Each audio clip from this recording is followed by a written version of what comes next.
Our guests today are Pia Orleane and Cullen Baird, authors and teachers who explore the multidimensional awareness and the expansion of human consciousness. Pia is known for her intuitive and channeling work, while Cullen brings a more grounded and integrative perspective. Together, they discuss a global shift in human awareness and how we perceive ourselves and reality. This conversation is for anyone who feels there is more to life than what we have been taught and is open to explore it further. Thank you so much for joining us, Pia and Cullen. Thank It's you. an enormous pleasure to have you today. For sure. Thank you. Yeah. I would like to start by saying we're really pleased to be here. And I want to change the perspective just a little bit.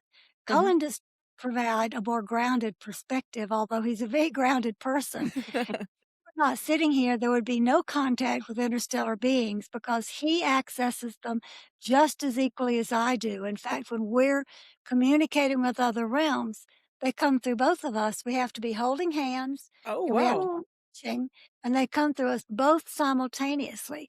Even though you hear my voice, he's just as capable as I am of speaking. It's just the Pleiadians kind of like the sound of my voice. So we've been using my voice, but he can do it too. When we began this journey with not only our Pleiadian friends, but many other beings from the light, I spoke equally, as Pia just said. And sometimes I speak, sometimes Pia speaks, but generally Pia is what we call the receiver. She uses her voice, although I am absolutely half of the team. So when people see Pia speaking, they think I'm here grounding her, but that's not the case. I am half of what is going on. Okay. Thank you for clarifying that. Very, very interesting. In fact, when the Pleiadians first started speaking to us, they actually came on Cullen's birthday, exactly at the minute and hour he was born. So he has the larger connection with them than I do, actually. That's an awesome gift, actually, for the birthday. And that was the first time? That was the first time they appeared? Yes. Yes. Okay. And And how did it happen? Was it there anything that kind of created the moment, or how was this? Well, I think the best way to explain this is Pia and I had very unusual childhoods. We were connecting with many beings, beings from Earth, the David Kingdom, the fairies, many, many different kingdoms were communicating with us as small children. And then as we began to grow, more and more voices started speaking with us. So when our Pleiadian friends introduced themselves to us, it wasn't a big surprise. It wasn't a shock. It was a continuation of what we'd been doing since childhood. Yeah, Okay. So that makes interesting. sense. So, wow. So do you think that this is a capacity that we all have for sure? And why Yes. why do you think you were more open to this, and most of us are more closed? I would say. Well, I think all humans are capable of communicating with other beings, whether that would be, as I said, the fairy kingdom, the David kingdom, inner earth beings, beings from other dimensions. We're all capable of doing this. Including animals, trees, plants, also communicating with other species. It's all possible. We've been communicating consciously with all beings. We had an amazing experience with an orchid. We were on a Caribbean island, and we were amongst a bunch of orchids.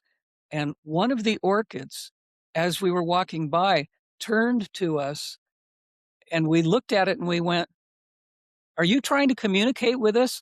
And it said, "Yes." And we had a very, very beautiful, very long discussion with this orchid.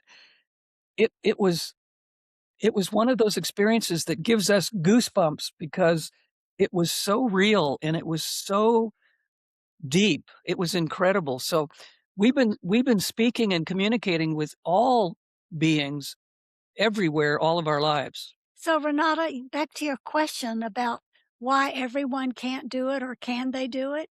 Yes, everyone can do it, but people are afraid that somebody's going to think they're crazy or that they're going to be judged or their belief systems can get in the way, going, this isn't real. All kinds of things can block or interfere from the ability to do that, including dietary choices. Certain things in your diet can also block the ability to receive. So anybody can do it. It's a matter of making choices from a place of higher frequency. And when you do that continually, you get great conversations with everything and everybody. Humanity. Oh, go ahead. Go ahead with your thought. I was just following up on that comment because I'm actually I've been developing my connection in the previous years, and I especially connect with animals and plants. As you can see, there's a big one just beside me. I love them, and when I go to the street, I connect with plants and I speak with them, and animals and birds and everything that moves, even rocks if I can hear them. So I absolutely connect with that, and I've been doing that unconsciously since I was a kind of a young girl. So I'm very curious to understand. So when you mention dietary choices, what would you focus on? Are we speaking like meat, for instance? Would that be one of the main blockers energetically? Yes, that's one of the two main blockers. Speaking about meat, it's a very dense substance. It involves killing. And so the beings from higher realms are not interested in being involved with killing. So if you choose, there's no judgment here. We know that everybody on the planet has been trained that we need meat for protein. But what we have learned is that you actually don't need meat, you need protein, but you can get it from a plant-based source. Cullen is almost 80 and has never had a piece of meat in his mouth, ever. Wow. Which is one reason why he has been communicating since he was little. I didn't like meat, and then as soon as I left home, I could no longer eat it either.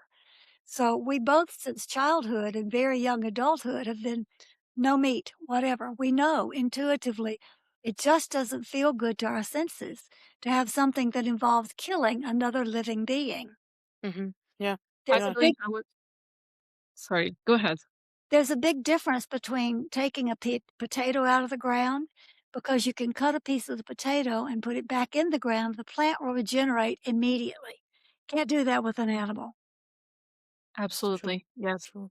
I was actually just seeing a documentary yesterday about monks that do kung fu in China, and they are the biggest school in China, and they are uh, people with almost superpowers because they develop them over their life for 10, 20 years, and they do amazing things.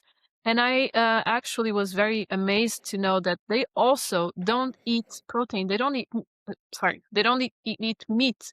And they have big muscles, and they can do anything, and they don't eat meat at all. So that's awesome, and it makes a lot of sense as well. But I'm sorry. Go ahead. Well, I was just going to say that people have been told for century upon century different things that simply aren't true. And it's not just about the consumption of meat. It's about lots of simple things. We're told that we must not look directly at the sun because it will ruin our eyes. Yeah. That is simply not true. People have sun gazed for millennia. And by watching the sun early in the morning or late at night before the sun goes down, we are energized and fed by the sun directly. And medical science and the whole medical industry tells us from childhood Never look at the sun directly. You will hurt yourself. P and I have sun gazed for much of our lifetime, and it has enhanced our ability to see things in a different way. It has opened our third eyes. It has changed our pineal gland. It has done many, many wonderful things. But if we had listened to medical science and not gazed at the sun, we would have missed such a giant opportunity to grow and evolve. So what I'm explaining is, Because the sun nurtures us through light. Go ahead. so what I'm explaining is we've been told many, many, many things over our lifetimes that are simply not true. And we need to use our own heart's wisdom to direct us, to tell us, yes, this is good for us. No, this is not good for us, but not listening to outside sources. Mhm. The thing that you ask about that could block from a dietary standpoint is sugarcane, which Yeah. is not native to this planet at all.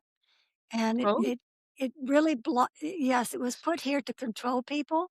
It really blocks the ability to receive and to listen, among many other things that it does that are harmful. Sugarcane is poisonous. It's more addictive than cocaine or heroin. If people eat a little bit of sugar, trying to stop eating sugar, they will be caught in that loop of the addiction that they want more and more and more. The only way to get rid of sugar in one's diet is to stop completely. Just completely stop eating sugarcane.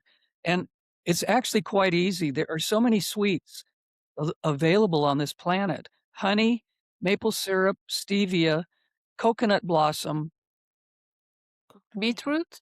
fresh fruit. There are so many things we Fresh can fruit, eat yeah. that are sweet that do not come from the sugarcane plant. And since we Honey. are talking, sorry, since we're talking about food, what in regards to coffee, because coffee, well, can be one of the main reasons people use sugarcane, but also the main cause, at least in Europe, I would say, in Portugal. But what is your idea about your thoughts about coffee? No? Well, coffee's not harmful in the same way that sugarcane and beet are. They don't prevent you from being able to hear Yeah. clearly in the same way. But Okay. both coffee and alcohol take you out of your harmony and rhythm with Earth because coffee speeds you up, alcohol slows you down. So, how can you feel a natural rhythm with Earth to get up in the morning, to go to sleep at night, and be in harmony with the Earth? People drink coffee to wake up when if they didn't stay up too much watching internet, leaving their lights on, if they were in harmony with Earth, they would need to do that. So So it's just a dysregulator from nature. it's not absolutely harmful to the human body. Actually, caffeine has some wonderful attributes. It opens some cellular communication, Capillaries in the brain. the capillaries in the brain.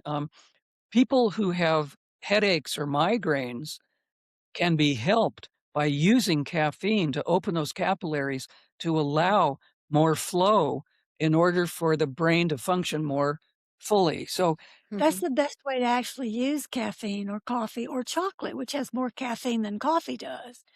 So if you have a medical problem with headaches and migraines, half a bar of pure chocolate that's not sweetened with sugar, that's sweetened with something else can stop the headaches.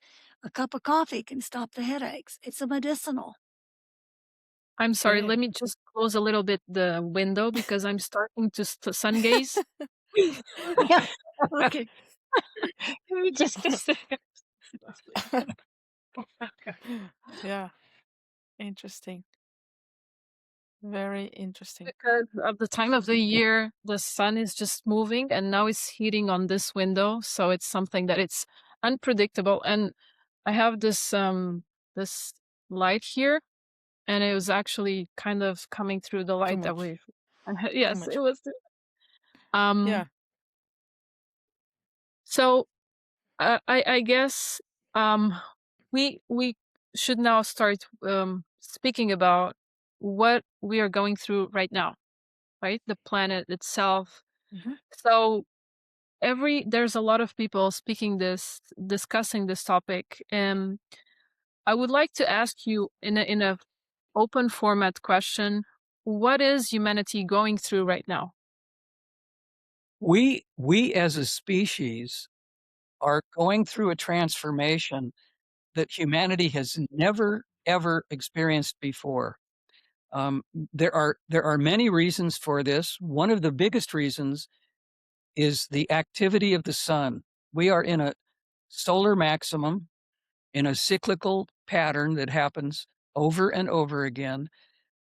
This pattern that we're now experiencing, there is more radiation coming from the sun than we have ever experienced before. It is doing two things.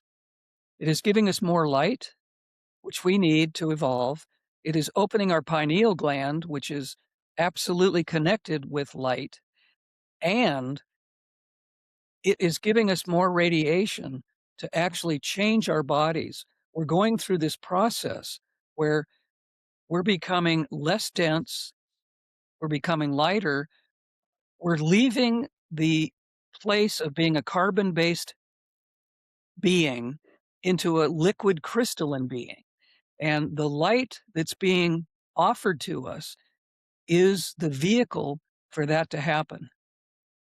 We're also going through it from another perspective. If you know anything about the Yuga cycle from India, which is Yep. the spiritual cycle, the Kali Yuga ended last year, last March. So that is the darkest period that humanity goes through when everything descends to the lowest level. So we're now about to enter into the Dwapara Yuga, which is the higher up, moving towards higher spirituality and awareness. But there's a period of transition, and the period of transition is all about purification. So we're going through a purification. So this goes hand in hand with what the sun's doing. The sun sends more light to force things out of the darkness of our shadows or ourselves up to the top so that we can clear them out. The period of purification is supposed to be 300 years according to the ancient Yuga cycles. However, the Pleiadians tell us that because we're on a planet of choice and so many people are choosing to awaken and pay attention to a larger reality, that it's not going to be 300 years. It's going to be much, much quicker. It could be 3 years, it could be 3 months, it could be 3 weeks. Or it could be 30 years. We don't know. It depends on choices we make moment by moment every day. But it's speeding up. Yes. It is absolutely speeding up. Everybody realizes who is on the ascension path that time is changing. It is. It's not the way we have perceived it all of our lives. It's absolutely becoming what our Pleiadian friends call liquid time, where it's slowing down, it's speeding up. It's exactly Yes. that is a perfect physical explanation of what's happening. But that's actually our perception that's changing. Time has always been a linear concept that has kept us more or less stuck in schedules and artificiality. As we expand, our perspective is doing what you said. It's doing this. It's perceiving it differently. Because we are going. Let me just add this, Renata, sorry. Because we're going into the fifth dimension, the 5D, as I understand it. So time is now becoming malleable, right? And we're starting to see it. We're starting to perceive it. I mean, the other day I read this, right?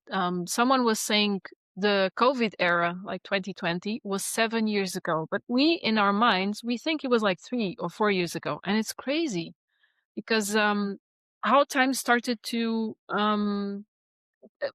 get so fast. So, I mean, I can see it and every day, and it's absolutely, it's crazy. Well, in alignment with that, I would make a slight adjustment in what you said.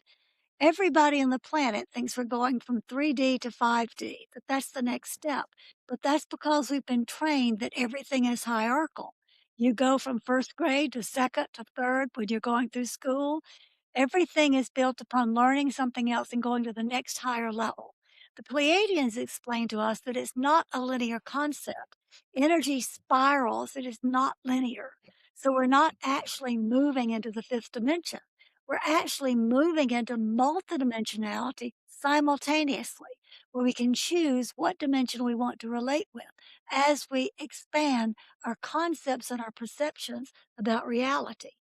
We have studied and become Mayan calendar scholars over the years, and what society, what humanity thought for years was that in 2012 the world would come to an end, and that was an absolute fallacy. That was an absolute mistaken idea that the world could possibly just end on a Gregorian date.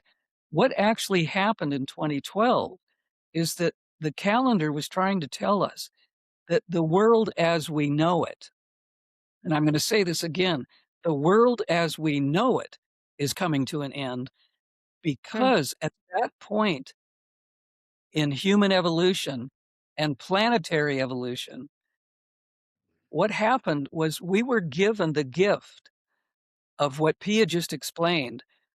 We're able now to access all dimensions, not just going from the third to the fifth, to the seventh, to the ninth, to the 12th. As the calendar changed in 2012, we were given the opportunity to go to any dimension by our own choice. So we have a slightly different understanding through our Pleiadian connection and colleagues that it's not linear. It's, as Pia said, it's spiraling. We can choose any day to go to the 11th dimension if we wish. We don't have to go first to the 5th dimension and then the 6th, and on and on and on. In fact, many people are, when they talk with us, they're asking about, well, I had this weird experience. Was that fifth dimension? And we can pretty much tell them, no, that's related to this dimension or that dimension or the other dimension. It's not necessarily fifth.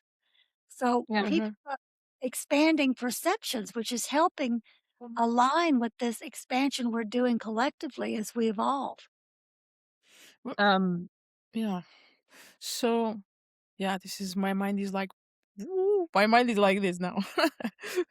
Because my work, I work with people who are in inner transformation process, which is what I call it.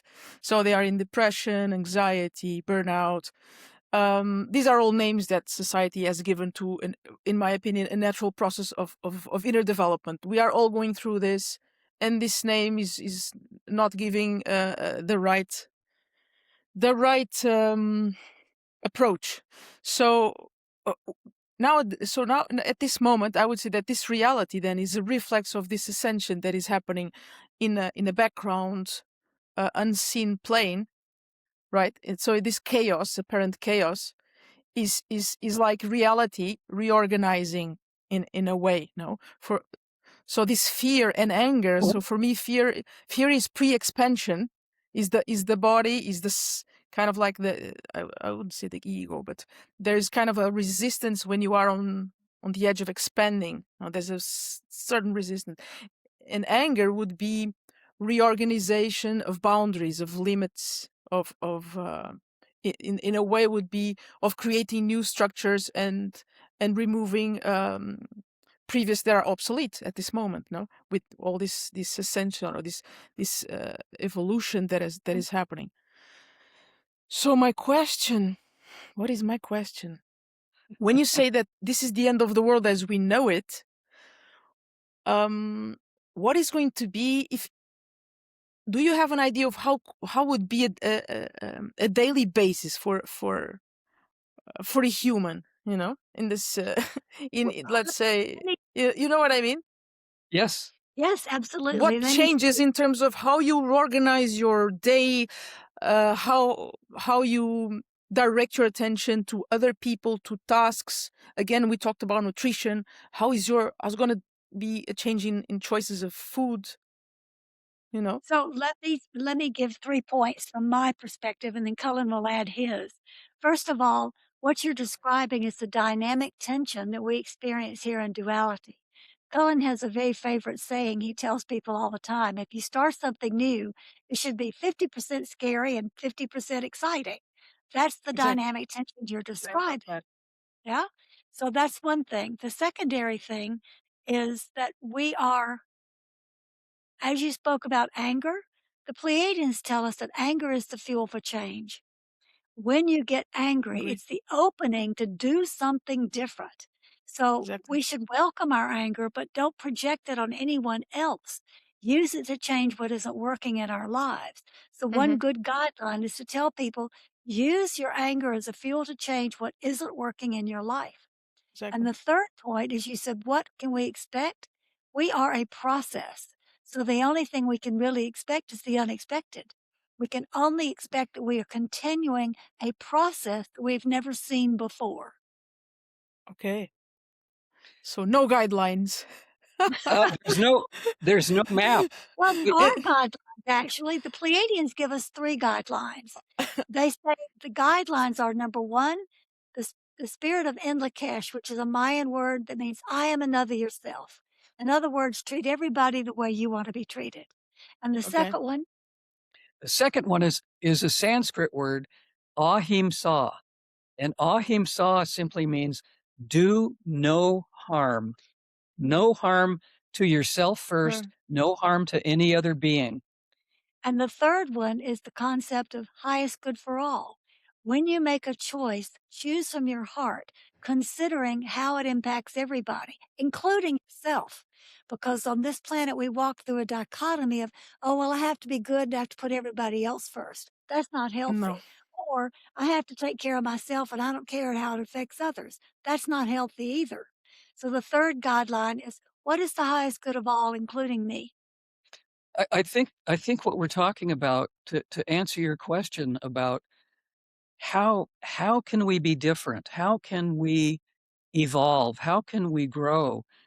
And I think the central idea is understanding that unity consciousness is the only way we're going to be able to solve all of the problems that have been created in the old paradigm. Unity consciousness has to do with all of the things that Pia just explained.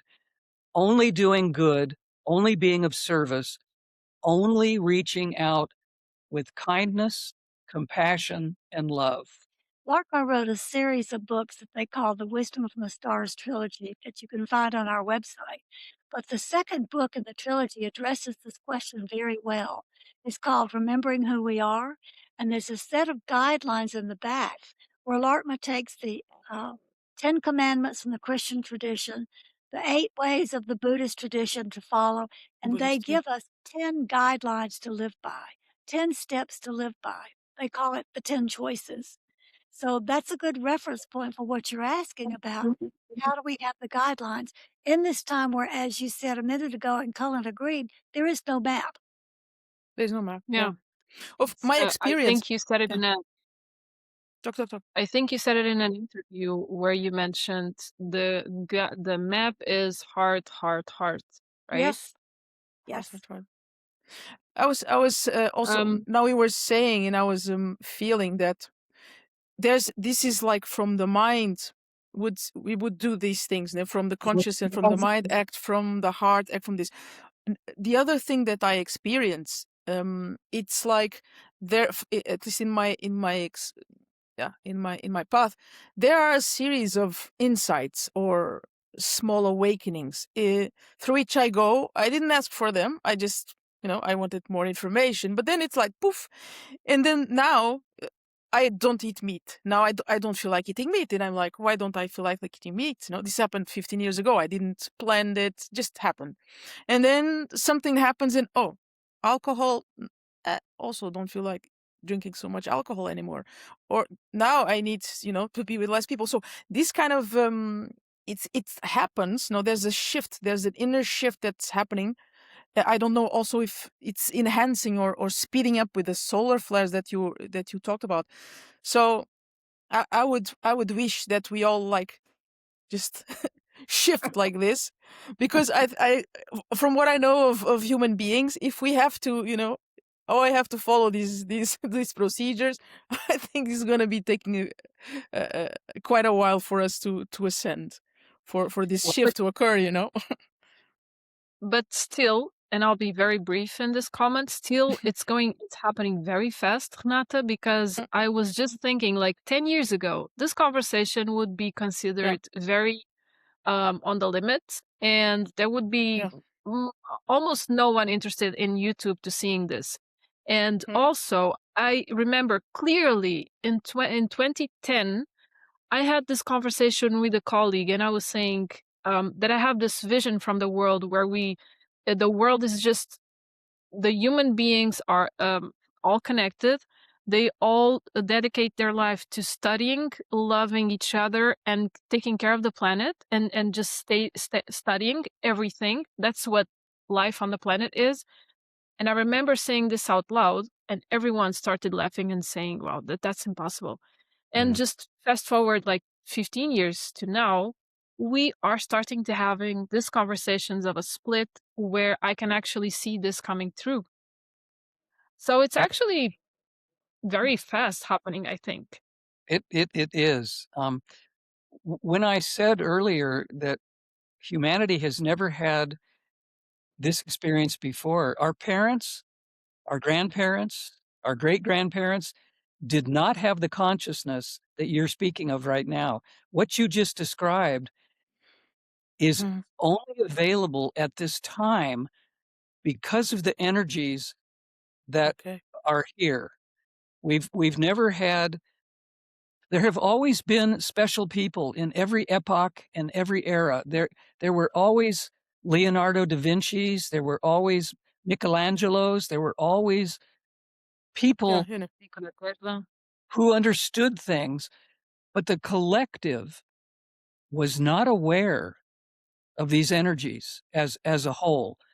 And some shift has taken place, some energetic opportunity that is available to us now, and it's available to everybody. Anybody can wake up at any moment. The snap of a finger, anybody has the capability of waking up. Which is one reason why there's no such thing as time, and you can't predict when it's going to happen. But humanity has one very strange part of us. We don't like change. And it's very difficult to step out of the old paradigm of what we've been taught, what we believe was the true reality, which was never the true reality. Humans don't like moving out of their comfort zone. It's nearly impossible to get people to look at how things are changing. What you said a moment ago about 10 or 15 years ago, speaking like we're speaking today, would have been unheard of. It would have been crazy making. But guess what? In the energies that are available today, it now makes sense. It's now available to everyone to let go of their belief systems, let go of their addictions. And addictions are a really big part of what we're talking about right now. People are addicted to things that keep them safe. They think that what they're doing to avoid the true reality through addictive behaviors is keeping them safe. It's not keeping them safe. It's keeping them closed down. It's keeping them from the opportunities of seeing a better reality, a clearer reality. So we could talk about this forever, and I don't want to waste our time together, but It is true. people really need to let go of what they think is their safety net. And what Pia said a minute ago about my old saying, anything new needs to be 50% scary and 50% exciting. And that is what propels us forward. That is what makes us go, this may be hard, but I know it's going to make a difference in my life. I'm going to go for it. I have shivers all over. And it's like the 6th or 7th time I have shivers in like the half an hour we have. And I feel I resonate so much with your message because I feel like I'm in that space right now in my life. Yeah, I completely resonate. It's like your message was just designed for me. But I wanted to say something. Also, we can see the shift that is happening in the world. We see so many kids right now, like being born already so activated. Like the more and more we see kids like Aligned. remembering lives and being so so in touch with their feelings, so sensitive, so genuine. The new generation is now, I've read the other day, there's a part of the new generation that are going back to the old Nokias, the phones. They don't want to have social media. So it's amazing. And also the amount of people that are for the first time in history and in recorded history leaving their jobs and leaving everything behind, like corporate jobs where they have the golden cuffs, where, you know, have the everything paid, the house, the big house, the TV, and so on, so on. And they're leaving everything behind just to see the world and trust their gut. And I mean, that's I don't know. Shift. It's Shift. amazing. Happening It's to awesome. everybody. It's happening. We talk to people in our work. We talk to people on all continents, all time zones, every single day. We're talking to people everywhere around the world. We're getting that same story that you just described. People are leaving relationships. They're leaving their jobs. They're wanting to move to a different place in the world. They're wanting to find more joy in their life. The corporate lifestyle that you just described does not make people happy. And yet, the hardest one for most people to leave behind is their addiction to their smartphones.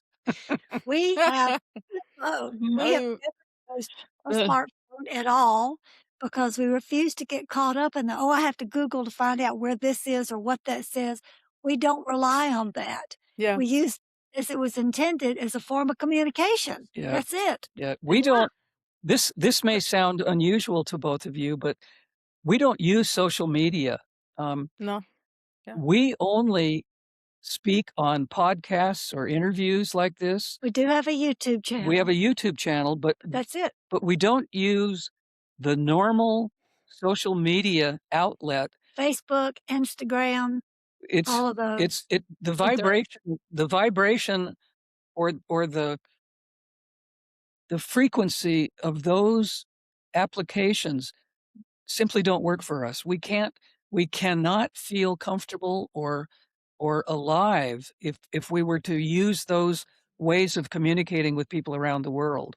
So we understand that the addictive behavior of all the devices that have been given to us, rightly or wrongly, people are addicted to all of this electronic junk that is not helpful to us. But at the same time, we are speaking with both of you over the internet. There are things that Of can course. be, But needs to be balanced, right? Needs to be seen as a tool and not as an obsession to connect with the world. To Yes. connect with the world, you need to go outside and leave real life. yes. That's go ahead. No, and I think what I notice is that your mind is always busy with an external activity. You know, it's like your mind. I think it's I don't know if this is describing the addiction. Is the mind needs stops being used to silence, to nothing, to no information coming in, and instead there is information coming in. And I'm from I was born in 81, so I didn't have all these crazy things also. So and it's a level of speed information. So it's like your brain is bombarded with information that lasts for 20 seconds, 5 seconds, 1 minute, and it's like shifting from one subject to another. So it's not even information that your brain can sustain or useful for anything. You just get kind of like your mind gets blurred, cloudy, you know. And then and I've noticed this because I came back to social media also 1 year ago because of my work. People like, you need to have social media, blah. Because I was like, for 14 years, no social media also. and very few use of Google Maps, because especially if I'm in the city, I want to flow and to feel the energy and be guided by my intuition, and enter in these amazing places that I would never enter if I was going to see what is the best restaurant, And because getting lost. What about getting but lost? That's I my get take lost, on and it. it's nice to get lost. It's an experience. I could make money now to make people get lost, because to feel the experience of getting lost, because they don't know how to deal with that. Or So, going but it's amazing. or going into a crappy restaurant because you didn't see Exactly. the So, Google oh reviews. no, it's more that because your nose was not active, and you you were thinking about something else, and you enter there, or you're not aware of the five senses, because this is what happens. You get disconnected. You get disconnected from all of this information that your body is normally getting.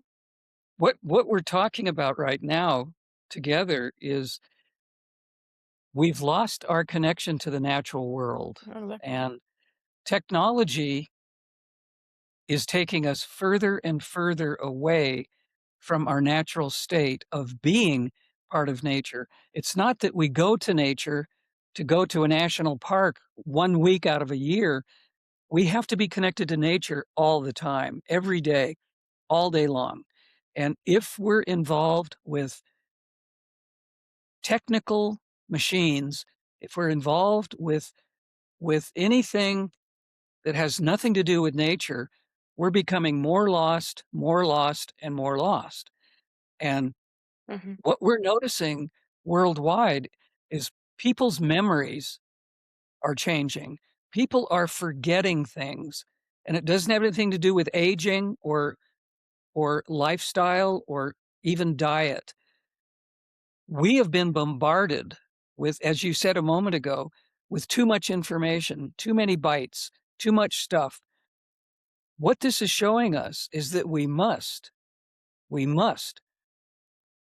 go back to nature and to listen deeply to our hearts, because our hearts are the true wisdom of who we are. The mind and the ego keep us physically safe. They can help us with numbers, and they can help us with ideas, but the heart must be the controlling emphasis of our lives, because the heart will never take us in the wrong direction. Runaway science, which is happening right now on our world, is absolutely taking us in the wrong direction. And we need to slow down. We absolutely need to slow down. And as we slow down, we're able to listen more carefully to what's most important, and that is nature and our hearts. You speak with Pleiadians, right? So I was curious. Do they have like hobbies? Do they need to fill their time? Do the other species have this concept of, I now I have free time and I need to fill my time with something, or they are always doing amazing things? That is a great question. No one has ever asked us that in all the years we've been doing this work. My answer is very simple. No, they do not have hobbies, because they live in a state of joy all the time.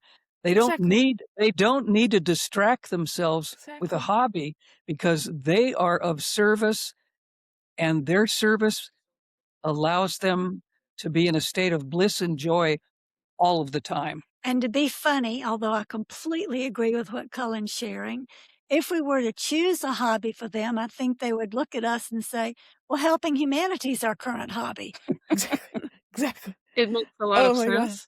God. Because when you're happy and you're doing what you love and your life is dedicated to that path, you don't need a hobby. Your life is the hobby itself. Yes, absolutely. that's the Pleiadian viewpoint. Exactly. Absolutely. And go I ahead. need to go with the Pleiadians and enjoy their lifestyle. It's it's awesome.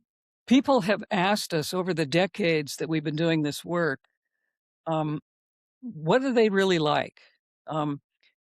Do they watch movies? Do they Do they go on vacation? Do they do this? Do they do that? And our simple answer is they're on vacation all the time.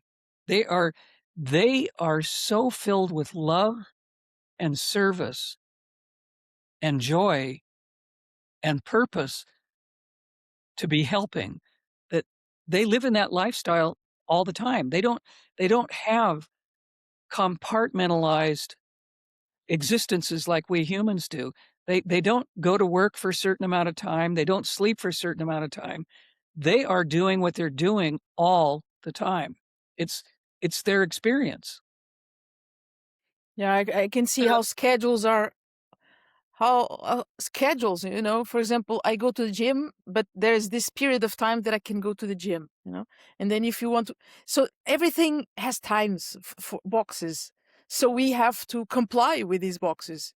You cannot do that, it's like, it is we are, the system has created a time frame that makes us comply to rules. Yeah, it's crazy. You get it? Yeah, why don't you? I'm going to step away from the camera for a moment to bring something that we can share with you. Okay. Sure. But not I guess that's the thing, right? They don't. We have a system. They don't have a system. When you evolve past a certain point, I mean, or you're not being played as we are. There's no system to, stop and run away from, and then you can go to this gym and, all day long is your playground and you do whatever you want. Exactly. Oh, that what you just said is, you just gave me goosebumps. It's play. It's not work. It's play. That is exactly right. And we're doing something to break this system that has put us in these boxes and compartmentalization, led by Laarkmaa's guidance. Here is something that we've been involved with for years. Oh, wow. It's a calendar that the Pleiadians have given us. We publish this every year, and the difference between living in the boxes that you just described in compartmentalized short periods of time where we think we have to do something in a specific time. Yeah. What they've given us is a completely different system that uses energy, not time. So the calendar itself is blocked off in 13-day periods, starting here with 1 and going down to 13, because the Pleiadians know that everything travels cosmically from 1 beginning to 13, which is integration. Here in the Western world, we've had 13 taken away from us.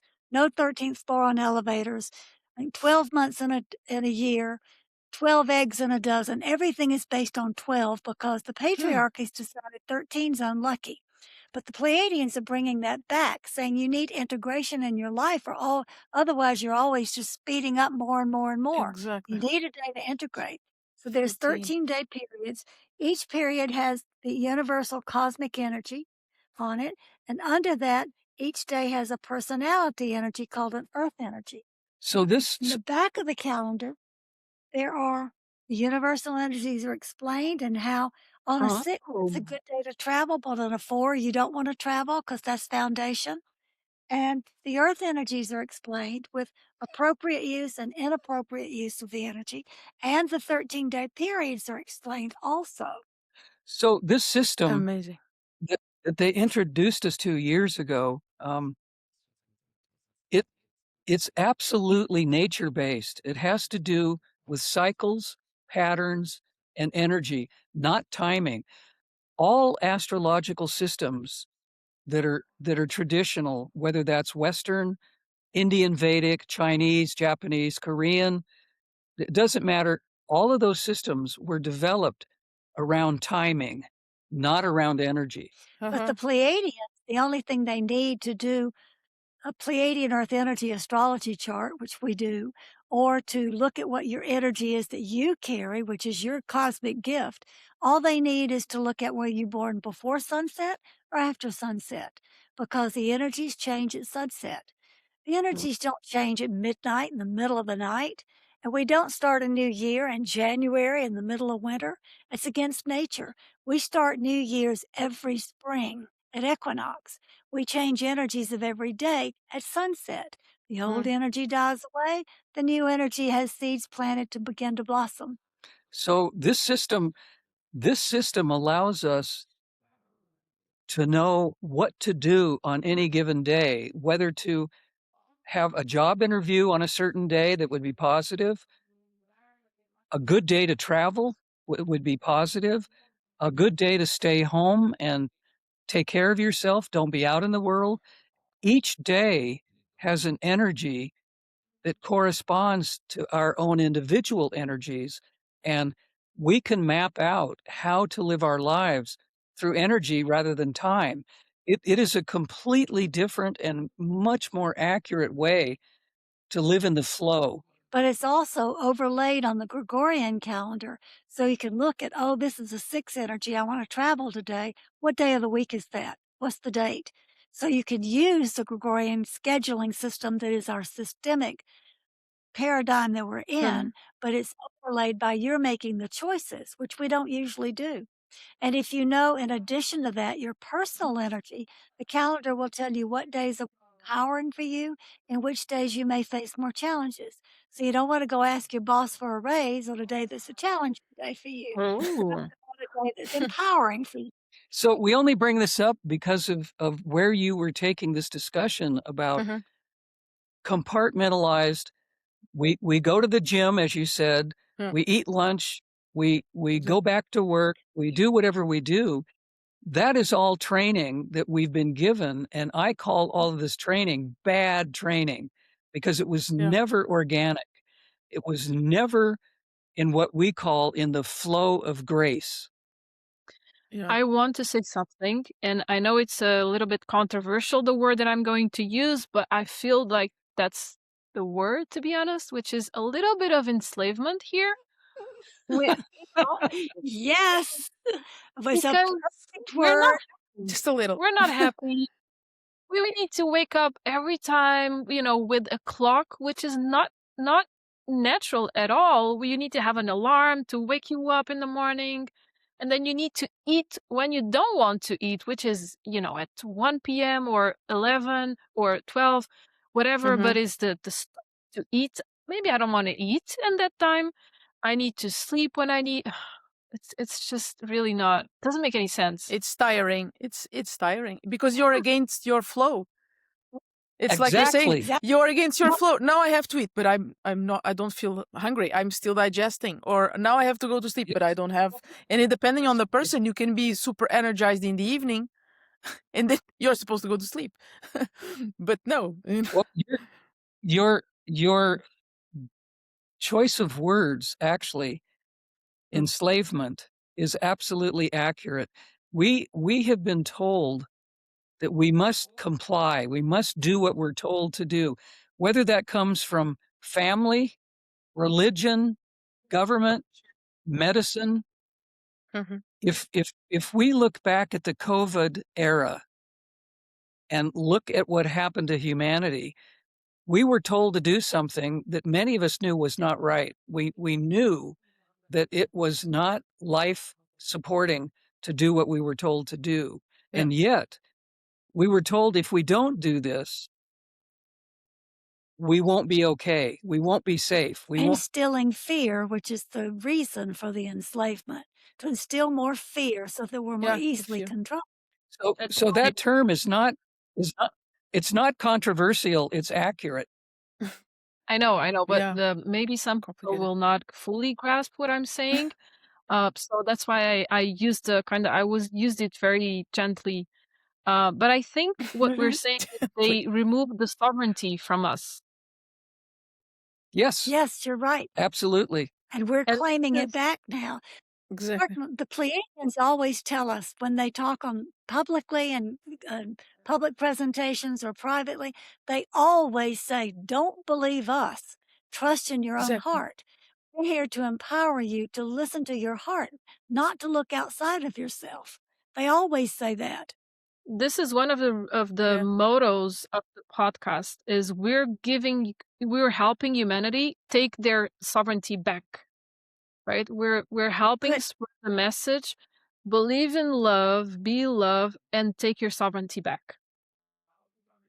That Wonderful. that is the strongest message Hmm. that you could possibly give to humanity. That is exactly the direction that we all need to go in. And people are beginning to stand up and say no when it's appropriate. No, my heart tells me this is not the right direction for me and not Yeah. the right direction for humanity. And Yeah. doing what you two are doing is absolutely important because it's helping people empower themselves to make their own decisions. Yeah. Yeah. Yes. And also something that it's very important to say is people normally nowadays in the street, you hear the comments that there's so many darkness in the world, there's so many conflicts and problems. And I wanted to also hear your opinion. My opinion is that wherever you have darkness, you have the other side, right? You have the light. And I also see a lot of increasing light in the planet. And that's beautiful, and light always wins. So, you know, Mhm. uh, it's And the stepping path, forward. I think. Yeah. There's no turning Yeah. back. There's no other option. Well, you're absolutely right. There has to be a balance between dark and light. It's not that dark is just evil or that it's negative. It's part of the duality of the way this world that we live in works. There has to be, as Pia said earlier, a dynamic tension between energies. Mhm. And the dark, our Pleiadian friends Complement. like to say, the dark has only lost its way. It's not completely devoid of light. It's just gone temporarily in the wrong direction. Mhm. And we have to respect that the dark is part of everything. Everything has a shadow. We personally have shadows that we need to look at and work with. The night sky is dark, but the night sky is not evil or negative. The night sky is beautiful. So Yeah. Exactly. what we seek in our work, all of us, is the balance of understanding that everything is energy and that it all works together in a system. And all serves a purpose. Mhm. It's the yin yang, right? That's the Yeah. beautiful of it. Yes, I love that Yes. perspective. Yeah. Um, I'm curious. Do the Pleiadians ever gave you like some suggestions apart from us listening to our hearts? Are there any suggestions to the human Every kind? Every every single day. day. They talk to Cullen and me every day and tell us where we're out of alignment and what we need to do, whether we like it Okay. or not. You're And being too emotionally reactive. You need to look at your absolute personality. You need to look at why you're reacting. Why are you overreacting? Why are you Mm. being resistant? Why are you doing this? They talk to us on a daily basis personally, Yeah.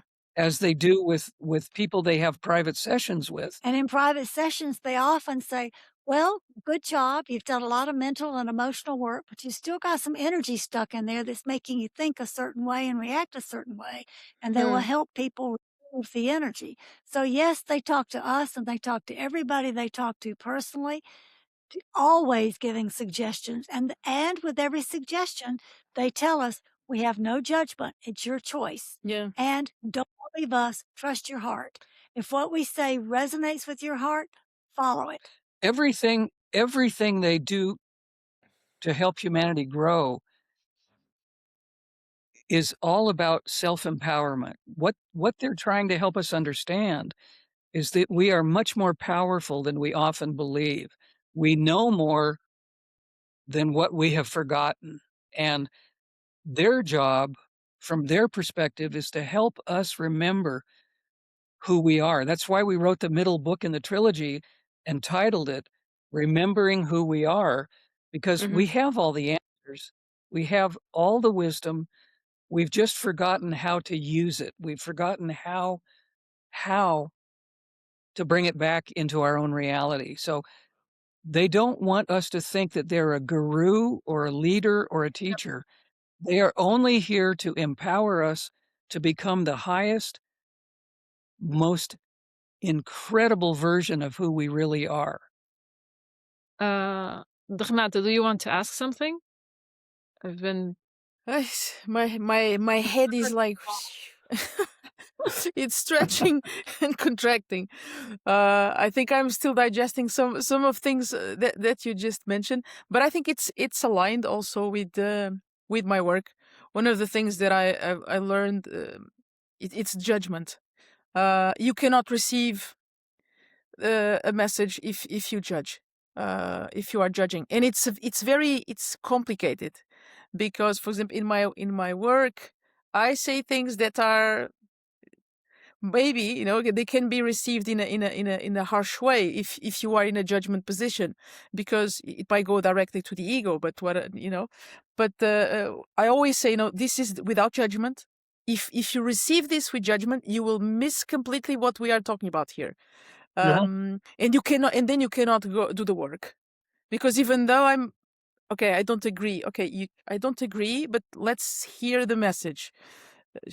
If I hear it better without judgment, can I identify with something of this? Not exactly, but yes, maybe it's near.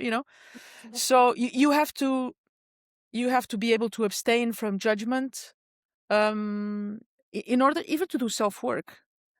And I think society is really into judgment. It's good, it's bad, it's social it's media, ego-based. it's constantly triggering judgments. You have We this, just and I don't, recorded an entire YouTube about that's going to be released in a couple of weeks. And- Judgment.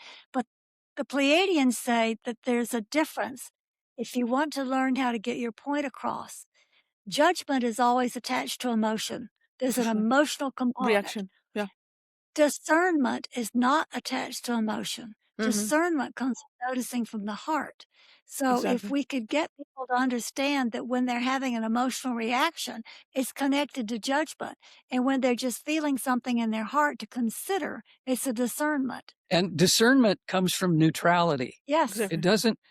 It doesn't come from judgment or controlling, trying to get someone to understand our point of view. Yeah. It's helping people see a universal point of view, not a personal point of view. Yeah. I think it's how you say, because exactly what you're saying. So my intention when I'm passing the message of what I'm seeing, it's not in a judgmental way. It could be perceived as a judgment in other context, but this is like information that I'm giving to the person in order for this person to have an insight, or to be able to deconstruct something that is happening now in their lives. So I think how you're passing it, if you are passing it with the intention of enabling some sort of understanding, it's perceived in a different way, as it's also vocalized in a different way. Sure. Like you're saying, it's neutral.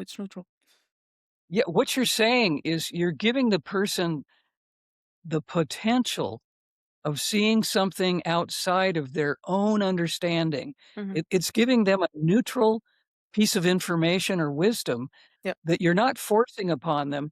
You're giving them the potential to see something, and they can have what we call an aha moment where, oh, I didn't see it from that point of view. Thank you for opening up the space in support for me to be able to either see or understand that. That is the best way we can help people. Yeah. And for that, we all need to train ourselves to leave the ego and use discernment. Yes, more. Absolutely. We have a lot to learn. Do the Pleiadians have any message or latest message for humanity in terms of suggestion, recommendation, for humanity as a whole? Well, why don't we ask the Pleiadians and let Laarkmaa answer that question for you? Okay. Oh, of course.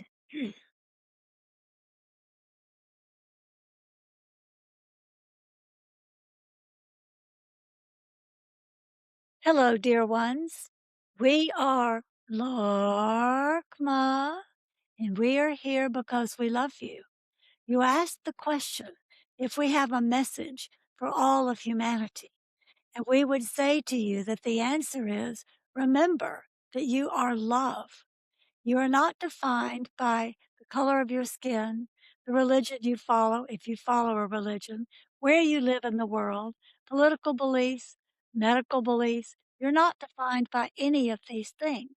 You are defined by recognizing that you are a being of love. Our favorite principle to convey to others is I am another yourself, which the Mayan termed in Lakesh. When you look at everyone with the eyes of compassion and recognize that they are the same as you, they just may have a different perspective or a different experience here on this earth plane, then you are automatically opening up to be the love of who you are. When you make choices from your heart that are for the highest good of all and choosing not to cause anyone any harm, then you are being the love that you are. It's very, very simple, but we did not say it was easy. Just because it is simple does not necessarily mean it is easy. Are you still with us? Yes. Thank you so much for Yes. for your answer. So we would tell you, Pia and Cullen, as conscious channels, know everything that we are saying and can talk about this at length as they already have, somewhat on your podcast. Do you have another question? It's a complex question. So what I hear from your question, and as I am hearing you, I am feeling my heart activating, which is interesting. I connected with freedom. Freedom. Love is freedom. Freedom of even judgment, for example. It's Yes. so And your heart is feeling our presence because we are with each of you in your physical location, as we were simultaneously with Pia and Cullen. As multidimensional beings, we can be many places simultaneously. So what you feel is our presence, which is a awakening process that humans are becoming more and more aware of being able to understand. When you feel something, it changes your reality. In answer to your question, yes, freedom, when it is done from the higher perspective, is absolutely equated with love. When it is done from the lower vibratory perspective, it can be quite selfish.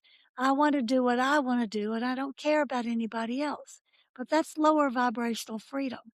True freedom takes each experience that comes to you from a place of love without judgment, saying, oh, I am free to be who I am.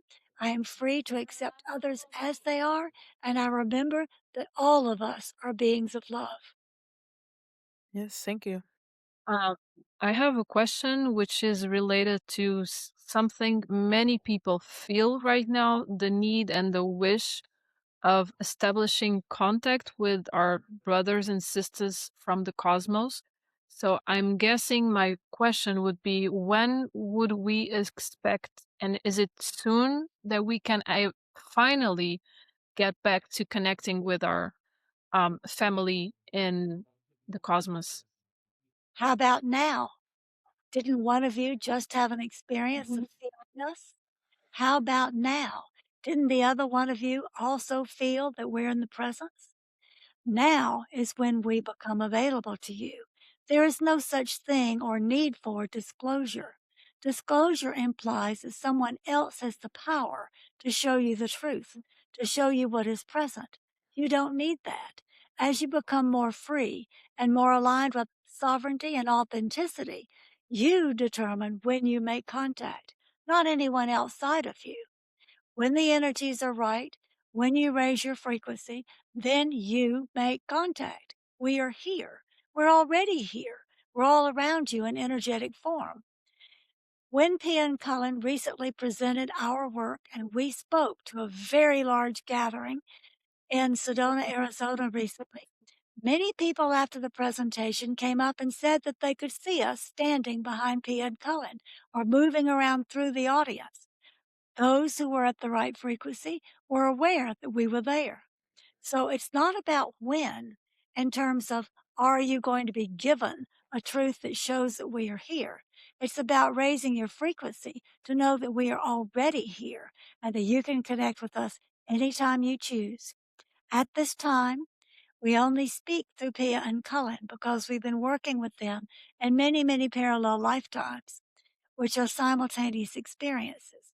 It takes both of them to bring forth our messages, but that does not mean that everyone on the planet cannot feel us or see us. We are here. We hope that answers your question. Yes, thank you. Yes, it Thank does. you. It does. So much. Amazing. Amazing. Beautiful. Would you like to Message continue of with love. us? Do you wish to speak with Pia and Cullen again? Yes, please. We will say thank you for this conversation. If you wish to continue, let us know you wish to continue with us. If you wish to switch back to Pia and Cullen, let us know that is your choice. No, you can Thank you. switch back. Thank you so much. We leave you now with our heart connected to each of yours. You may ask the Pleiadian Stardust, as can anyone who watches your podcast, anytime you wish. Say, give me Pleiadian Stardust to help guide me. We are available to help your species evolve at this time of evolutionary leap in consciousness. We love you. Good always. Love you too. Thank you. Wow. Amazing. Wow. I think Thank you yeah. for that conversation. I think we are. I am so unused to speak with wise, wise beings or wise people. This is. I'm really telling you the truth. It's beginning. I think I was. I don't even know how to say this. Maybe the grandparents. There was a wisdom. There was a wisdom in conversation, a wisdom in exchange. That's completely lost. I guess we're not And used to having conversations where fear does not enter the conversation. so it's kind of like sometimes I kind of like feel like I'm alone, because there's so few people I can really have a conversation that is nourishing, that is that I can connect really, that I can share points of view without being again opinionated, judged, or the voice tone gets high and immediately I feel like that I have to defend, or it's interesting but because I was hearing the conversation and I was connecting with this. Is like, I think there was a time this was more common than now. I don't know. This is, maybe it's just my experience, but Yes. What you're talking about, many people tell us that they feel lonely. People on the path of evolution, on the path of light, feel that there aren't enough people they can talk to, that they can share with. So I want you to know that you're not alone in this. Many people, like the two of you and like Pia and myself, cannot have these deep conversations every day with everybody. We cannot go out onto the street and just have a conversation of this depth or this importance, because everybody isn't open at this point to talk like this or to share like this. So I think what Laarkmaa would say is just be patient, just trust that the loneliness is going to come to an end. The loneliness will cease to exist because the unity consciousness that we're creating together is going to cause more and more people to recognize each other, come together, and have more of these conversations organically as each day goes on. So be patient and just know that this is going to change and that you will have more people to talk to and you will have more people to share with. This is I hope so. such a great conversation and environment that we're creating here that I cannot stop smiling. That's good. Well, That's how we change the world, is through our smiles. smiling is one of the best ways to elevate our vibration. Smiling. If we just go out in public, if you just go to the grocery store and remember to smile at people, it makes a difference. Yeah. People will be uplifted simply by being in your presence when you smile. Because when you smile, loving energy comes out of your eyes and out of your smile. People feel it. They can tell that there's a positive energy in the atmosphere. Yeah, thank you so Um, much. Yeah, such a great Thank you so conversation. much for this conversation. It's beyond a pleasure. It Yeah. has, I think I gained a couple of years just for this conversation. You gave me back life force. Pleiadian dust. No, Pleiadian really, dust. I'm being honest. It's refreshing. It's life-giving to have these conversations. Um, I am in awe. I still have words missing. I wish I could speak to you both every day. And Yeah. just thank you so much for everything Thank you're you so doing. much. It's a precious, precious, precious work. Thank you so much for taking the time from your day to speak with us. I don't know. I would thank you. Been our great pleasure to join you in this conversation you. today. And just remember, this is teamwork. Yeah. What you're doing is absolutely important in getting the vibration, the wisdom, the information out to the public.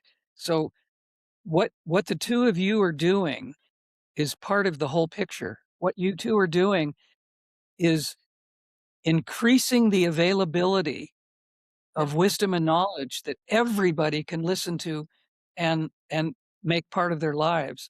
So take the credit, both of you, that you're doing something that is making a difference. Thank you. Would you like Thank you. to give us the contact or a link where people can buy the energy calendar? Because I'm sure many people have, by seeing this, will be excited. I am also excited. It would be a We pleasure can to then start living from energy. I'm a big So if you look at our website, it's Laarkmaa, LAARKMAA.com. okay. You can look at the heading at the top. There's a scroll bar and it says Books and Calendar. Click on that and it'll take you to the calendar. You can go further across the bar at the top and it says Services. And you can look there and scroll down till it says Pleiadian Earth Energy Astrology Chart if you want to know your personal energy. And there's a book that goes along that explains all of this. It's also under Books and Calendars called Pleiadian Earth Energy Astrology. Fantastic. Thank you so and much. you also have On the website, lots of things on that website. And you'll also find we have a YouTube channel, Pleiadian Laarkmaa YouTube, which I think you've already seen. Yeah. We are going to add Yes, everything. Okay. Thank you so much. So let me just wrap up by saying thank you for everyone for listening. Take what resonated, sit with it, and most importantly, feel into it. Because maybe the answers we're looking for, as we spoke on the podcast, are not outside, but already within us. So again, thank you so much for being here. It's an Thank you. enormous pleasure. I hope we see each other soon. Yeah. We speak again, and that's it.